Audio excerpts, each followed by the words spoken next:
Hi అండి, నమస్తే. Welcome back to Shannu's kitchen. Shannu's కిచెన్లో ఇవాళ ఇఫ్తార్ రెసిపీస్ వచ్చేసి మీఠా ఖానా, స్వీట్ రైస్ అండ్ గుంత పునుగులు. ఇది చాలా సింపుల్ రెసిపీ, అందరికీ తెలిసిన రెసిపీ. ఫస్ట్ వచ్చేసి మీఠా ఖానా ఎలా ప్రిపేర్ చేయాలో చూద్దాము. ఇందుకోసం ఫస్ట్ ఒక బౌల్ తీసుకుని అందులో ఒక గ్లాస్ వరకు బాస్మతి రైస్ తీసుకున్నాను. నేను మామూలు సోనా మసూర్ రైస్ అయినా తీసుకోవచ్చు. ఈ బియ్యాన్ని 1-2 సార్లు బాగా కడిగి ఒక half an hour to 1 hour పాటు నానబెట్టుకోండి. ఇప్పుడు మనం బియ్యం ఎంతైతే తీసుకున్నామో అదే క్వాంటిటీలో బెల్లం కానీ షుగర్ కానీ తీసుకోవాలి. ఇక్కడ నేనైతే బెల్లం తీసుకున్నాను. అందుకు 1/3 కప్ వాటర్ అయితే యాడ్ చేసుకున్నాను. ఈ బెల్లాన్ని కరిగించి పక్కన పెట్టుకోవాలి. పాకం ఏమీ అవసరం లేదు, జస్ట్ కరిగించి పక్కన పెట్టేసుకోండి.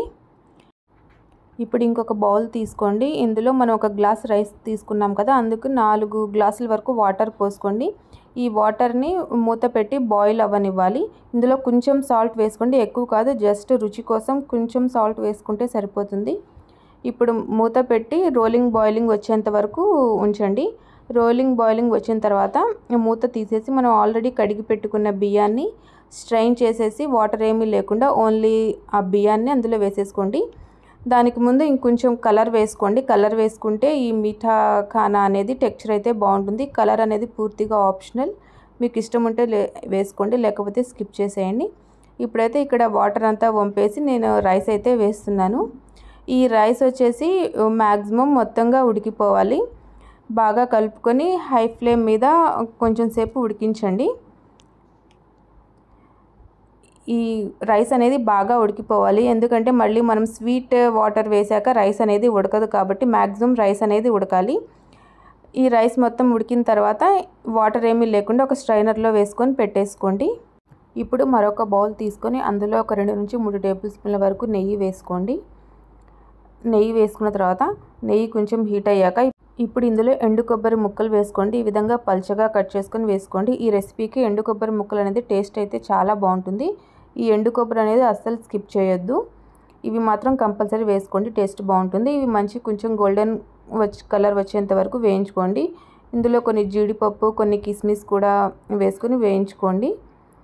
ఇవన్నీ మంచి గోల్డెన్ కలర్ వచ్చేంత వరకు వేయించుకొని ఒక బౌల్లోకి తీసేసుకోవాలి. ఇప్పుడు అదే బౌల్లో మరో 2 టేబుల్ స్పూన్ల వరకు నెయ్యి వేసుకోండి. ఇప్పుడు ఇందులో 2 లవంగాలు, 2 యాలకులు, ఒక దాల్చిన చెక్క వేసుకొని 1 నిమిషం పాటు వేడి చేసుకోండి. ఇప్పుడు ఇందులో మనం ఆల్రెడీ స్ట్రెయిన్ చేసి పెట్టి ఉడికించిన రైస్ ఉంది కదా, ఆ రైస్ మొత్తం ఈ బౌల్లోకి వేసేసుకోండి. ఒక 2 నిమిషాల పాటు హై ఫ్లేమ్ మీద ఈ రైస్ని కింద నుంచి పైదాకా బాగా కలుపుకోండి. ఈ విధంగా కలుపుకోవడం వల్ల నెయ్యి అనేది రైస్కి బాగా పడుతుంది. ఇప్పుడు ఇందులో మనం ఆల్రెడీ కరగబెట్టి పెట్టుకున్న బెల్లం వాటర్ అన్నీ వేసేసుకోండి. ఈ బెల్లం వాటర్ వేసుకున్న తర్వాత ఒక 1/2 టీ స్పూన్ వరకు ఇలైచీ పౌడర్ కూడా వేసుకోండి. ఇప్పుడు ఒకసారి బాగా కలుపుకొని హై ఫ్లేమ్ మీద ఒక 5 నిమిషాల పాటు ఉడికించుకోండి. ఈ బెల్లం వాటర్ మొత్తం కొంచెం అబ్జర్వ్ అయ్యేంత వరకు హై ఫ్లేమ్ మీద ఉడికించుకోండి. ఇప్పుడు ఇందులో మనం ఆల్రెడీ ఫ్రై చేసి పెట్టిన నట్స్ మొత్తం వేసుకోండి. వేసుకొని ఒకసారి బాగా మిక్స్ చేసుకొని ఒక 5 మినిట్స్ తర్వాత లో ఫ్లేమ్లో ఒక 10 మినిట్స్ పాటు దమ్ చేసుకోండి. ఒక 10 మినిట్స్ తర్వాత మూత తీసి చూస్తే కనుక మనకి టేస్టీ మీఠా ఖానా అయితే రెడీ అయిపోతుంది. అంతేనండి, చాలా సింపుల్గా మీఠా ఖానా అయితే రెడీ చేసుకోవచ్చు. ఈ రెసిపీ మీకు నచ్చినట్టయితే షన్నూస్ కిచెన్ ఒక లైక్ చేసుకోండి. ఇప్పుడు నెక్స్ట్ రెసిపీ వచ్చేసి గుంత పునుగులు. ఇది చాలా సింపుల్ రెసిపీ, అందరికీ తెలిసిన రెసిపీ. మార్నింగ్ దోశల పిండి ఉంటే దాంతో గుంత పునుగులు అయితే ప్రిపేర్ చేశాను. ఒక బౌల్లో కొంచెం దోశపిండి అయితే తీసుకున్నాను.